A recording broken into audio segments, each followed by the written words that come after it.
Dvojica odsúdených podvodníkov z Mníška nad Hnilcom sa dostala na slobodu. Pôvodne dostali niekoľkoročné tresty. Obaja sa odvolali.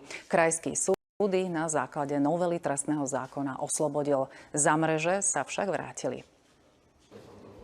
Igor a Lucia Bandiovci z Mníška nad Hnilcom vlani podvodne vylákali od pána Jozefa z Gelnice 83 000 eur. Vrátiť mu ich nechceli. Vraveli, že vtedy až vrátia mu peniaze, keď na nich prepíše dom. Pán Jozef im predal svoj dom aj s priľahlým pozemkom za 3 000 eur.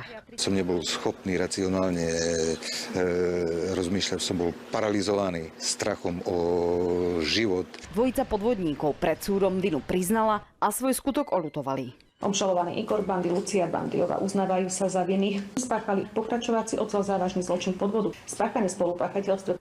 Muž dostal 6 rokov a 8 mesiacov nepodmienečne. Žene vymerali 6 rokov nepodmienečne. Vo väzení neboli ani 2 mesiace.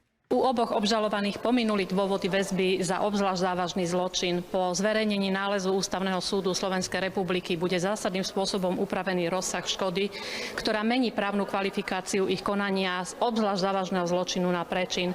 Na základe uvedeného Krajský súd v Košiciach rozhodol tak, že obžalovaných Igora B. a Luciu B. ihneď prepustil z väzby na slobodu.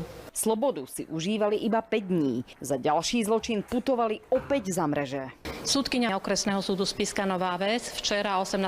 júla rozhodla o vzatí Igora B. a Lucie B. obvinených zo zločinu úžery spáchaného v spolupáchateľstve do tzv. Preventívnej väzby z dôvodu, že budú pokračovať v trestnej činnosti. Trest si odpíkajú v ústave na výkon väzby v Košiciach. Obidvaja obvinení podali proti uzneseniu sťažnosť. Rozhodovať o nej bude Krajský súd v Košiciach. Marie Balážová-Melníková, Slovenská televízia.